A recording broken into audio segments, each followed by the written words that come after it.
ഇനി നമ്മുടെ സർഗം കിച്ചണിൽ വൈൻ ഉണ്ടാക്കുമ്പോൾ ശ്രദ്ധിക്കേണ്ട കാര്യങ്ങളാണ് പറയുന്നത്. അപ്പോൾ നമ്മൾ കുറേ വൈൻ ഉണ്ടാക്കിയിട്ടുണ്ട്. അപ്പോൾ ക്രിസ്മസ് കാലത്ത് നമുക്ക് വൈൻ ഉണ്ടാക്കുമ്പോൾ കുറച്ച് കാര്യങ്ങളൊക്കെ ശ്രദ്ധിക്കണം. അത് യാതൊരു ബുദ്ധിമുട്ടില്ലാത്ത കാര്യമാണ് വൈൻ ഉണ്ടാക്കാമെന്ന് പറഞ്ഞാൽ.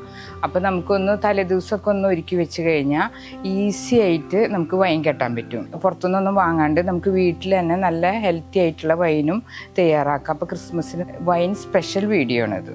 ഇത് നമ്മൾ നമ്മുടെ കിച്ചണിൽ കാന്താരി വൈൻ ഉണ്ടാക്കിയിട്ടുണ്ടായിരുന്നു. അതിൻ്റെ വൈനാണിത്. നല്ല ക്ലിയർ ആയിട്ട് കിട്ടിയിട്ടുണ്ട്. കണ്ട, നല്ല ഹെൽത്തി ആയിട്ടുള്ളൊരു വൈനാണ്. ഇതിൽ ഞാൻ ഈസ്റ്റ് ഉപയോഗിക്കാണ്ടാണ് തയ്യാറാക്കിയുള്ളത്. അപ്പം നല്ല ക്ലിയർ ആയിട്ട് കിട്ടിയിട്ടുണ്ട്. ശർക്കരയാണ് ഉപയോഗിച്ചുള്ളത്. അതുപോലെ തന്നെ നമ്മൾ കറ്റാർ വാഴയുടെ വൈനും തയ്യാറാക്കിയിട്ടുണ്ട്. കുറച്ച് കാലമായിട്ട് ഉണ്ടാക്കിയുള്ളതാണ്. അപ്പോൾ ഒരു മാസമൊക്കെ ഇരുന്നപ്പോൾ നല്ല ക്ലിയർ ആയിട്ട് കിട്ടിയിട്ടുണ്ട്. ഇത് കറ്റാർ വാഴയുടെ വൈനാണ്. ഇതുപോലെ നല്ല ക്രിസ്റ്റൽ ക്ലിയർ ആയിട്ട് വൈൻ കിട്ടാൻ വേണ്ടി, അതുപോലെ തന്നെ കുറേ കാലം ഫ്രിഡ്ജിലൊന്നും വെക്കേണ്ട ആവശ്യമില്ല. പുറത്ത് വെക്കാനായിട്ട് കുറച്ച് കാര്യങ്ങളൊക്കെ ഒന്ന് ശ്രദ്ധിച്ചാൽ മതി. അപ്പോൾ ഇനി ഞാൻ വൈൻ കെട്ടുമ്പോഴുള്ള ടിപ്സ് ഞാൻ പറയാം.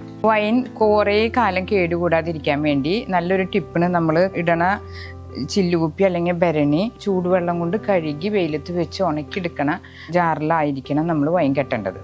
അപ്പോൾ എത്ര കാലം വേണമെങ്കിൽ കേടുകൂടാതിരിക്കും. ഈർപ്പം തീരെ പാടില്ല നമ്മുടെ വൈനിൻ്റെ. വൈൻ കെട്ടുമ്പോൾ കുപ്പിയിലായാലും മരക്കയിലായാലും അതുപോലെ തന്നെ ഇൻഗ്രീഡിയൻസിലായാലും ഏതാണ് നമ്മൾ ചേർക്കണ, അതായത് കറ്റാർ വാഴയോ അതുപോലെ മുന്തിരിയോ ഏത് ഫ്രൂട്ട്സ് വേണോണ്ട് നമുക്ക് വൈൻ കെട്ടാൻ പറ്റും. അതൊക്കെ നല്ല ഡ്രൈ ആയിട്ടിരിക്കണം. ഒരു തരി ജലാംശം പാടില്ല. അപ്പം നമ്മുടെ വൈൻ എത്ര കാലം വേണമെങ്കിൽ കേടുകൂടാതിരിക്കും. അപ്പം നമ്മളിപ്പോൾ മുന്തിരിയാണ് കെട്ടണേന്ന് വെച്ചാൽ നല്ലോണം കഴുകി നല്ല വെള്ളമൊക്കെ തുടച്ച് കളഞ്ഞ് തലേദിവസം തന്നെ നമ്മൾ കല്ലുപ്പും മഞ്ഞളും ഇട്ട് കഴുകി തുടച്ചെടുക്കണം. പിന്നെ കേടായ മുന്തിരികളൊക്കെ മാറ്റി നല്ല മുന്തിരി മാത്രം എടുക്കുക. ഇതിപ്പോൾ ഞാൻ നല്ലോണം കഴുകി തുണി കൊണ്ടൊക്കെ ഒപ്പിയെടുത്തുള്ളതാണ്. അപ്പോൾ ആ മുന്തിരിയാണിത്. അപ്പോൾ ഇതുപോലെ നല്ലോണം വൃത്തിയിലെടുക്കണം. അതുപോലെ കേടായതൊക്കെ കളയും വേണം. അങ്ങനെ വേണം. മുന്തിരി ആയാലും അതുപോലെ തന്നെ ഏത് ഫ്രൂട്ട്സ് ആയാലും ഇതുപോലെ കഴുകി വെള്ളമൊക്കെ തുണി കൊണ്ട് ഒപ്പി തുടച്ചിട്ട് വേണം എടുക്കാനായിട്ട്. ഇപ്പോൾ ഇത് 1 കിലോ മുന്തിരി എടുത്തിട്ടുണ്ട്. അപ്പോൾ നമ്മൾ 1 കിലോന് തന്നെ പഞ്ചസാരയും കൂടി ചേർക്കണം. ജ്യൂസ് മുന്തിരി എടുക്കാൻ ശ്രദ്ധിക്കണം. അപ്പോഴാണ് നമ്മുടെ വൈൻ നല്ല രുചിയിൽ കിട്ടുക, അതുപോലെ തന്നെ നല്ല കളറായിട്ടും കിട്ടുക. അത് കഴിഞ്ഞാൽ പിന്നെ നമുക്ക് 1/4 സ്പൂൺ ഈസ്റ്റ് ചേർക്കാം. എന്നിട്ട് ഇത് നല്ലോണം കൈ കൊണ്ടോ അല്ലെങ്കിൽ അങ്ങനെ സ്മാഷർ കൊണ്ടോ അങ്ങനെ നല്ലോണം ഒന്ന് ഉടച്ച് ചേർക്കാം. കൈ കൊണ്ടാണ് നല്ലത്. ഇതുപോലെ ഇങ്ങനെ ഒന്ന് ഉടച്ചെടുക്കുക. അപ്പോൾ പെട്ടെന്ന് തന്നെ അതിൻ്റെ ജ്യൂസൊക്കെ വരും. കളറ് കണ്ട, ഇതിങ്ങനെ കിട്ടിക്കഴിഞ്ഞാൽ പെട്ടെന്ന് നമ്മുടെ വൈൻ സെറ്റാവും. കൈ കൊണ്ടൊന്ന് കുരു പൊട്ടണ്ട. അപ്പോൾ ഇതുപോലെ മിക്സിയിലടിച്ച കുരു ഇങ്ങനെ പൊട്ടിപ്പോവും. അപ്പോൾ ഇതുപോലെ തയ്യാറാക്കാം. അപ്പോൾ നമുക്ക് 2-3 ദിവസം കൊണ്ട് കിട്ടണമെന്ന് വെച്ചാൽ നമ്മളിതൊന്ന് തിളപ്പിച്ച് ഒന്ന് ഇതുപോലെ സ്മാഷ് ചെയ്തെടുത്ത് കഴിഞ്ഞാൽ ഒരു 3 ദിവസം കൊണ്ട് വൈൻ നമുക്ക് കിട്ടും. അത് നമ്മുടെ കിച്ചണിൽ തന്നെ ചെയ്തിട്ടുണ്ട്. 3 ദിവസം കൊണ്ട് വൈൻ കിട്ടുന്ന രീതി. ഇതുപോലെ നമ്മളിത് ഈസ്റ്റ് ഇട്ടുണ്ട്, പഞ്ചസാര ഇട്ടുണ്ട്, പിന്നെ മുന്തിരി. പിന്നെ നമ്മൾ ചേർക്കേണ്ടത് വൈൻ സ്ട്രോങ് ആവാനുള്ള എന്തൊക്കെ ഐറ്റം വേണമെന്നാണ് ഇനി നോക്കേണ്ടത്. ഇങ്ങനെ മാറ്റി വയ്ക്കാം. ഇതുപോലെ ഇങ്ങനെ ഉടഞ്ഞെടുത്ത് കഴിഞ്ഞാൽ നമുക്ക് നല്ലവണ്ണം എല്ലാ ജ്യൂസും ഇതിലേക്ക് കിട്ടും. കളറും നമുക്ക് ആർട്ടിഫിഷ്യലായിട്ട് ചേർക്കേണ്ടി വരില്ല. ഈ മുന്തിരിയിലത്തെ കളർ തന്നെ വൈനും കിട്ടും.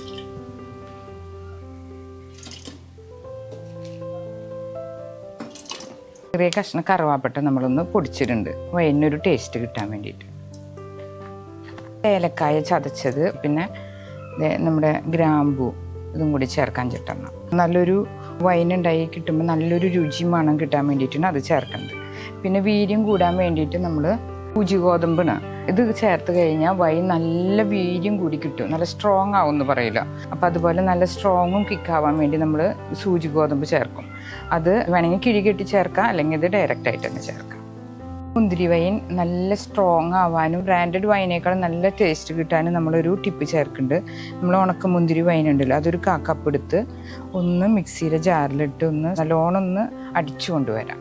ഉണക്കമുന്തിരി ഇങ്ങനെ നല്ലോണം ഒന്ന് അരച്ചു കൊണ്ടുവന്നാൽ പെട്ടെന്ന് തന്നെ വൈനിൽ സെറ്റായിക്കോളും. അതും കൂടി ചേർക്കാം. അപ്പോഴാണ് നമ്മുടെ വൈനിന് നല്ലൊരു ടേസ്റ്റ് കിട്ടുക. നല്ല കിക്കും നല്ല സ്ട്രോങ് ഒക്കെ ആവാൻ വേണ്ടിയുള്ളൊരു ടിപ്പാണിത്.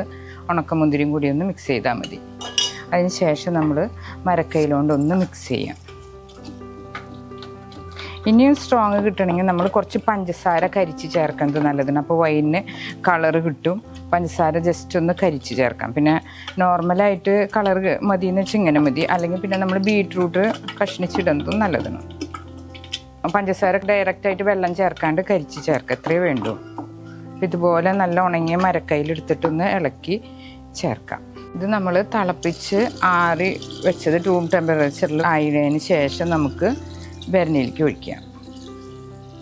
1 കിലോ മുന്തിരിക്ക് 3 ലിറ്റർ വെള്ളമെങ്കിലും നമുക്ക് ഒഴിക്കാം. എല്ലാ ദിവസവും ഒരാഴ്ച നമ്മൾ ഒരേ നേരത്ത് ഒരേ ഡയറക്ഷനിൽ വൈൻ ഇളക്കാനായിട്ട് ശ്രദ്ധിക്കണം. ഇതൊന്ന് നല്ലോണം മിക്സ് ചെയ്യുക. എല്ലാ ദിവസവും ഒന്ന് ഒരേ നേരത്ത് ഇളക്കുക. അതിന് ശേഷം നമ്മൾ ഇരുട്ടുള്ള സ്ഥലത്ത് വെക്കുക. ബീട്രൂട്ട് നമ്മൾ കട്ട് ചെയ്ത് ഇതിലേക്ക് ചേർത്ത് കഴിഞ്ഞാൽ നല്ലൊരു കളറ് കിട്ടും. കളറ് കുറവാന്ന് വെച്ചാൽ നമ്മളിതൊരു 3-4 ദിവസം ഇങ്ങനെ കട്ട് ചെയ്തിട്ട് കഴിഞ്ഞ് പിന്നെ നമുക്ക് എടുത്ത് മാറ്റാം. അങ്ങനെ ചെയ്താലും നല്ലൊരു കളർ കിട്ടും. പഞ്ചസാര കരിച്ച് ചേർത്താലും നല്ല സ്ട്രോങ് ആവും ചെയ്യും. അതുപോലെ തന്നെ കളർ കൂടാനും നല്ലതാണ്. അപ്പോൾ എല്ലാതും നമ്മൾ ഇൻഗ്രീഡിയൻ്റ് ഇട്ടിട്ടുണ്ട്. അപ്പോൾ ഇതുപോലെ ജസ്റ്റ് ഒന്ന് വെക്കുക. അതിന് ശേഷം നമ്മൾ ഒരു തുണി എടുത്ത് ഒന്നില്ലെങ്കിൽ ചരട് കൊണ്ട് കെട്ടുക, അല്ലെങ്കിൽ ഒരു റബ്ബർ ബാൻഡ് ഇട്ട് ഇരുട്ടുള്ള സ്ഥലത്ത് നോക്കി വെക്കുക. ഇരുട്ടുള്ള സ്ഥലത്ത് വെക്കുന്നത് നല്ലോണം ഫെർമെൻറ്റേഷൻ നടക്കാനും അതുപോലെ തന്നെ മുന്തിരിയുടെ കളറൊന്നും പോവാണ്ട് എല്ലാതും വൈനിലേക്ക് കിട്ടാൻ വേണ്ടിയിട്ടാണ് അങ്ങനെയുള്ള സ്ഥലത്ത് വെക്കണത്. 15 ദിവസം കഴിഞ്ഞ് കഴിഞ്ഞാൽ നമുക്ക് ഈ വൈൻ ഊറ്റാം. ക്രിസ്മസിന് നല്ല പക്ക നമ്മൾ വീട്ടിലുണ്ടാക്കിയ നല്ല പെർഫെക്റ്റ് വൈൻ തന്നെ നമുക്ക് ഈസി ആയിട്ട് തയ്യാറാക്കാം. നമുക്ക് എല്ലാവർക്കും വീട്ടിൽ തന്നെ ക്രിസ്മസിന് വൈൻ ഇതുപോലെ തയ്യാറാക്കാം.